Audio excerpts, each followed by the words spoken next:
6번부터 보시게 되면 지금 분자가 분모에 거의 가까운 상황인데 1에 거의 가깝다는 뜻이거든요. 그래서 1에서 얼마만큼 모자란가를 비교하면 오른쪽은 대략 80분의 15, 왼쪽은 대략 280분의 70 정도이기 때문에 약분해서 비교하게 되면 오른쪽이 작은 걸 볼 수 있어요. 그 뜻은 왼쪽이 더 크다는 소리가 되는데, 왜냐하면 지금 이건 1에서 모자란 값이기 때문에 작을수록 1에 가까운 값이 되는 거거든요. 이 개념이 헷갈리시다면 앞에 마이너스를 붙여보면 편하게 계산할 수 있어요. 7번은 정말 2초? 3초 만에 풀 수 있는 문제인데요. 지금 둘 다 1이 넘는 수기 때문에 1하고 얼마만큼의 수가 있는지를 비교해보면 오른쪽은 210분의 10, 왼쪽은 170분의 약 30 정도니까 왼쪽이 1하고 여유분이 더 크기 때문에 왼쪽이 더 커요. 8번 같은 경우에는 아예 분자가 똑같기 때문에 분모가 곱해졌을 때 왼쪽이 더 크므로 왼쪽이 더 크고, 9번은 분모가 비슷하기 때문에 분자의 값을 비교했을 때 오른쪽이 더 크니까 오른쪽으로 표시해 주시면 됩니다. 10번 같은 경우에는 여러 가지 방법으로 풀어볼 건데요. 170분의 310, 130분의 230 정도로 어림 잡아서 비교하게 되면 31 곱하기 13, 17 곱하기 23을 해야 되는데 이 수를 그냥 비교하면 복잡하므로 7분의 31과 13분의 23 모두 2에 거의 가까운 수잖아요. 제 처음에 했던 것처럼 2에서 얼마만큼 모자란가를 비교해주는 겁니다. 그러면 왼쪽은 17분의 34가 되어야 2가 되니까 모자란 값은 17분의 3, 오른쪽은 3분의 2가 되겠죠? 근데 이게 헷갈리시면 마이너스를 적어서 비교해주시면 마이너스 값은 반대니까 오른쪽 값이 더 크게 되죠? 따라서 전체적인 값도 오른쪽 값이 크게 됩니다. 그거 아니면은 지금 1점 무엇이 되기 때문에 170분의 306에서 1을 뺀 값으로 비교를 하셔도 돼요. 그러면 왼쪽은 170분의 130, 오른쪽은 125분의 100이 돼서 약분하면 5분의 4, 5분의 4와 17분의 13을 비교하면 오른쪽이 큰 걸 쉽게 비교할 수 있어요. 이 중에 본인이 편한 방법으로 푸시면 돼요. 더 본인이 봤을 때 생각나는 방법으로. 11번은 왼쪽은 1보다 크고 오른쪽은 1보다 작으므로 왼쪽이 바로 크고, 12번은 이것도 1에서 얼만큼 모자란지로 계산할 건데 지금 왼쪽은 90분의 4, 오른쪽은 201분의 6이 모자라므로 왼쪽 수가 커요. 그런데 마이너스를 붙이면 부호가 바뀌니까 12번도 오른쪽 수가 더 크게 됩니다. 13번은 왼쪽은 5.xx가 되는데 오른쪽은 4배 하고 조금 더 넘기 때문에 왼쪽 수가 더 크고, 14번 같은 경우에는 둘 다 1이 넘기 때문에 1을 빼서 계산해주면 134분의 15, 91분의 14 이러면 분자의 값은 거의 같은데 분모가 크게 차이가 나기 때문에 오른쪽 수가 큰 걸 바로 볼 수 있고요. 15번 같은 경우에도 1에서 얼마큼 모자란지로 계산해주면 돼요. 분수 비교 같은 경우에는 1보다 크면 1을 빼고 1에 가까운 수면 1에서 얼마나 모자라는가를 비교해주면 제일 빠르게 비교하실 수 있어요. 그리고 약분할 수 있는 건 최대한 약분해 주시고, 이렇게 하면 대략 한 문제에 4, 5초 정도로 풀 수 있어요. 어떻게 보면 분수 비교가 가장 빠르게 풀 수 있는 영역이기 때문에 이 부분에서 시간을 잡고 가시면 좋아요.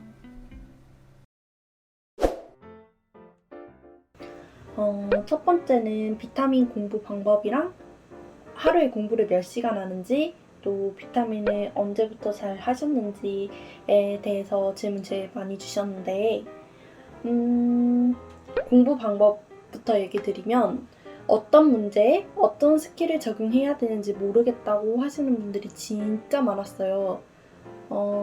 그래서 제가 추천드리는 방법은 하나의 문제에 여러 방법을 다 적용시켜 보는 거예요.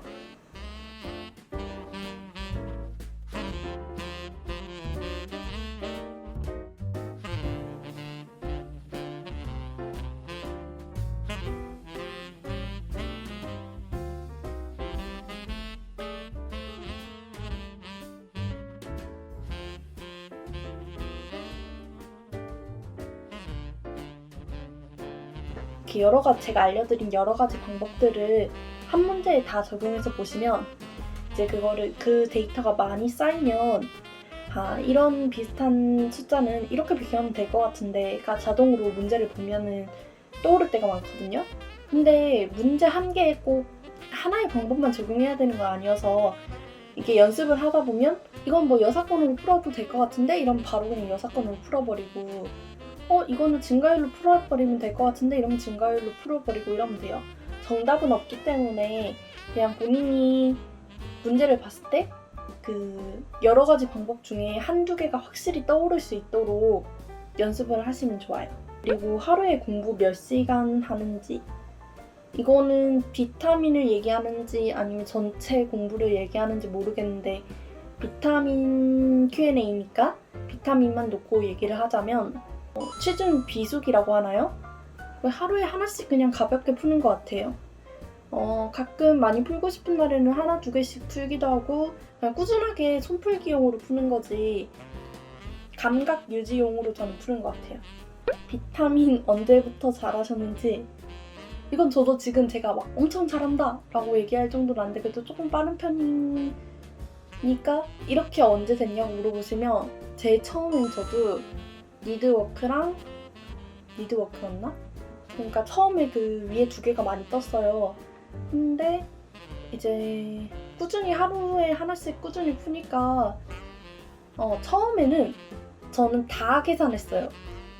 예를 들어 뭐 770분에 710 곱하기 뭐 260분에 215 이러면은 215 곱하기 770 이렇게 해서 다 계산을 해서 계산했는데 근데 그렇게 계산하니까 바로 니드워크가 나와버리더라고요.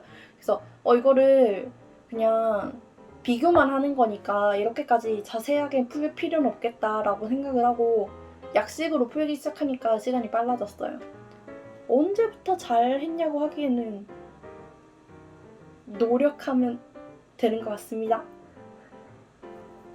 처음에 비타민을 어떻게 접근하면 좋을지, 이거를 꼭 해야 된다는 이런 부담감을 가지고 시작하면은 어려운 것 같고 그냥 하루에 하나씩 뭐 구문 푼다고 생각하시고, 구문 어렸을 땐 하기 싫은데 지금 뭐 전공 공부해라 NCS 공부해라 하는 것보다 비타민 하나 풀어 하면 하루치쯤이야 이러면서 풀 수 있잖아요. 그러니까 그냥 가볍게 하루치 푼다, 그것도 원데이 해서 문제 15개인가 그렇게밖에 없잖아요. 그렇게 해준 게 질리지 말고 풀라는 의미인 것 같거든요, 저는. 그래서 그냥 꾸준하게만 한다고 계획하시면 될 것 같아요. 곱셈 비교할 때 앞자리만 곱해서도 답이 나오는데 그렇게 해도 될까요?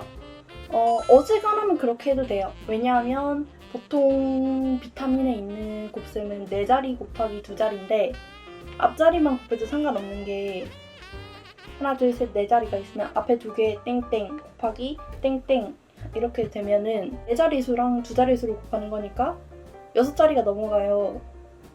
그렇기 때문에 뒤에 있는 수는 2자리, 1자리인데 이걸 2개를 곱해봤자 뭐 많아야 10의 3승에서 4승이 안 되기 때문에 전혀 그 큰 숫자에 영향을 줄 수가 없어요.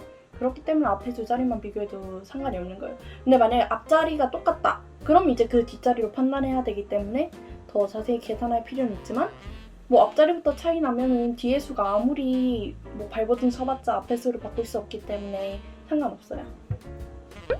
비타민 푸시는 이유, 아까 얘기했듯이 감각 유지용, 손풀기용, 공부 시작용, 곱셈이랑 분수 비교는 다 할수록 느는데 덧셈 뺄셈 부분이 아무리 해도 안 줄어요. 시간이 6분은 그냥 넘깁니다. 연습하다 보면 언젠간 늘까요? 늘어요. 느는데 덧셈 뺄셈이 가장 천천히 빨라지는 것 같아요. 덧셈 뺄셈은 딱히 엄청난 꿀팁이 없어요. 솔직히 팁을 줘도 5 더하기 7 더하기 3 더하기 4 더하기 2를 해서 뭐 2개씩 묶어라, 3개씩 묶어라 라고 할 수는 있지만 어차피 그 연산도 자기가 해야 되는 거기 때문에 기본 연산이어서 느린 거예요. 제가 해봤는데 늘긴 느는데 가장 안 늘고 비타민을 오래 안 풀면 가장 시간이 많이 차이 나는 게 덧셈 뺄셈이어서 딴 건 안 하시더라도 덧셈 뺄셈은 하시는 게 좋아요. 덧셈 뺄셈을 하려면 이게 여러 숫자를 한 번에 넣어야 되잖아요. 그래서 최대한 뭐 자기가 계산하기 편한 거를 2개씩 묶어서 계산하는 게 제일 좋아요. 예를 들어 2, 3, 4, 5, 6, 7 뭐 이런 걸 더해야 되면 난 2, 3을 더해서 5를 만들 거야. 그 다음에 5랑 5를 더해야지. 그럼 10이겠지? 그러면은 4, 6, 7이 남았으니까 4랑 6을 더하면 10이네? 그러면 27 이렇게 해도 되고 2, 3, 4, 5, 6, 7이니까 3이랑 7을 더하면 10이네? 4랑 6을 더하면 10이네? 이렇게 되면 20이 되죠. 그러고 2랑 5랑 남았으니까 27 이렇게 해도 되고 본인이 딱 봤을 때 이거 두 개는 바로 계산이 된다 이런 거 있잖아요. 4 더하기 8 더하기 어쩌고저쩌고 하면은 4 더하기 8은 이러면서 잠깐 머뭇거리게 되는 게 있잖아요. 그런 부분보다 자기가 할 수 있는 부분으로 자기가 편한 수로 빨리 바꿀 수 있는 연습이 제일 좋은 것 같습니다. 이런 꿀팁은 어떻게 알게 되신 거예요? 사실 저는 인강을 보거나 유튜브에 다른 영상을 찾아보거나 뭐 일절 다른 걸 도움 받은 적이 없어요. 그래서 이게 무슨 법이다 라고 붙이기도 뭐한 게 이름이 없어요. 제가 그냥 풀면서 체득한 거기 때문에. 비슷하다고 판단하는 숫자들의 기준이 있으신가요? 계산에 영향을 주지 않으면 저는 거의 비슷하다고 보거든요.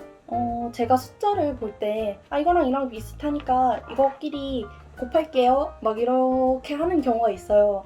그런 경우에는 여러분 막 어떤 거는 1, 2밖에 차이가 안 나서 저건 비슷하지 라고 할 수 있는데 저 정도도 비슷하다고 한다고? 이렇게 생각하실 때도 있을 거예요. 그런 경우는 보통 계산에 영향을 주지 않으면 저는 거의 비슷하다고 보거든요. 예를 들어 9150 곱하기 72와 7530 곱하기 80이면 72와 75를 비슷하다고 보거든요, 저는. 그 이유는 70이랑 75는 앞자리가 아니라 뒷자리가 다른데 80이랑 91을 비교하면 앞자리부터 다르기 때문에 계산에 영향을 주는 정도가 다르기 때문에 뒤에 3 정도 다른 거랑 앞에 11이 다른 거는 계산이 확 커지기 때문에 3이 아무리 발버둥을 쳐봤자 11을 이길 수가 없어요. 이렇게 여러분이 질문 주신 거랑 그 댓글에 진짜 많이 달렸던 것들 아니면 공감수가 높았던 것들 이런 거를 모아서 대답해 봤는데요.